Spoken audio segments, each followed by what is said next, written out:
ओम मंगलमूर्तये नमः श्रीमन्गणाधिपतये नमः। दक्षिणे लक्ष्मणो यस्य वामे च जनकात्मजा पुरतो मारुतस्य तं वन्दे रघुनंदनम। आज हम इस कथानक के माध्यम से भगवान के गोपाल नाम पर चर्चा करते हैं। गोचारण गोपाल नाम कब पड़ा, उस पर विचार करते हैं। एक बार कन्हैया ने अपने मैया यशोदा से गोचारण की बात कही कि मैया, मैं बड़ा हो गया हूँ, मुझको गो चराने के लिए जाना है, आपकी अनुमति चाहिए। मैया ने कहा अभी थोड़ा सा रुक लो, मैं एक मुहूर्त निकलवा करके और पूजा करा करके आपको गोपालन के लिए तैयार कर दूंगी, और विशेष रूप से अभी थोड़ा सा रुक लो। उसी समय भगवत प्रेरणा से, भगवान की कृपा से शांडिल्य ऋषि का आगमन होता है। मैया ने उनका बड़े आदर भाव के साथ में पूजन अर्चन किया है, वंदन किया है उनका। तो शांडिल्य ऋषि पधारे हैं और कन्हैया का जो जन्माक्षर है मैया ने शांडिल्य ऋषि को दिया है, एक मुहूर्त निकलवाया है। दिव्य मुहूर्त, गोपालन करने का मुहूर्त। ऐसा दिव्य मुहूर्त देख करके शांडिल्य ऋषि ने निकाला। कार्तिक मास की शुक्ल पक्ष की अष्टमी को मुहूर्त निकला है।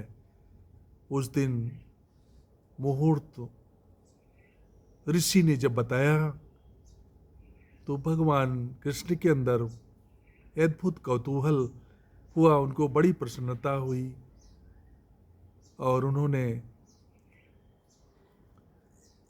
अपने को रात भर नींद नहीं आई, इतनी खुशी के मारे उनको, इतनी प्रसन्नता उनके अंदर है। प्रातः होते हुए भगवान सुबह सुबह स्नान किए हैं और पूजा के लिए तैयार हो गए। तैयार होकर के पूजा की तैयारी करने लगे। उसी समय शांडिल्य ऋषि भी आए, विधि विधान से पूजा कराई है और पूजा में भगवान ने गौओं को माला पहनाया, मिठाई खिलाई और विशेष रूप से प्रसन्न हैं। भगवान जिनको संपत्ति दे, धन संपत्ति दे, सारी सुख सुविधाएं दें, उनको गो पालन अवश्य करना चाहिए और गौ माता की कृपा विशेष विशेष से लेनी चाहिए। और पूजा के पश्चात माँ ने श्री कृष्ण को कहा कि जूते पहन लो, गोचारण करना है। भगवान ने कहा नहीं मैया, मैं गोपालक हूँ, मैं जूता नहीं पहनूंगा और मेरी गैया ऐसी चलती है, मैं भी ऐसे चलूँगा। भगवान ने गोकुल में रहते हुए 4 संकल्पों को लिया है जीवन में। पहला संकल्प उन्होंने जूता न पहनने का संकल्प लिया है। दूसरा संकल्प उन्होंने लिया है अपने जीवन में कि हम शस्त्र नहीं उठाएंगे जीवन में।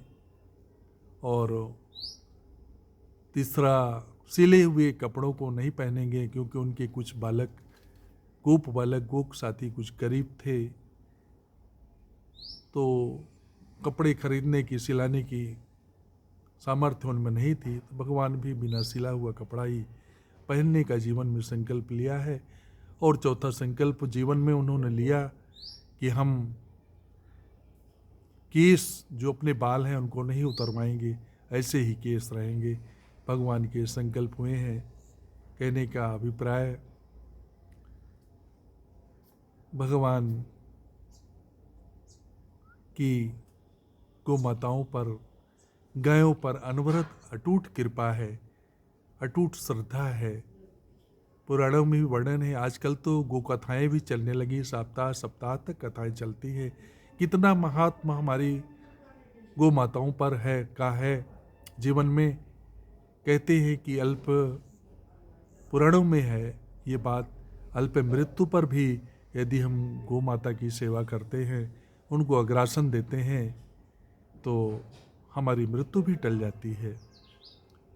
और निश्चित रूप से यह अनुभूत प्रयोग है, बात है कि यदि आप कोई भी वस्तु, रोटी, गुड़, चना गाय को हथेली में रखकर खिलाते हैं तो जो जीभ लगाकर चाटती है वो गौ माता, तो आपके हथेलियों की जो लकीरें हैं उस पर अमृत पड़ता है और लकीरें मिट जाती हैं और वह एक अमृतमय हो जाती हैं और आपके अंदर कुछ अमूल चूक परिवर्तन होता है।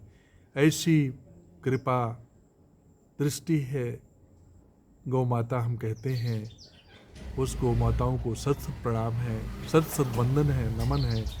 इन्हीं भावनाओं के साथ हम अपने वाणी को विराम करते हैं।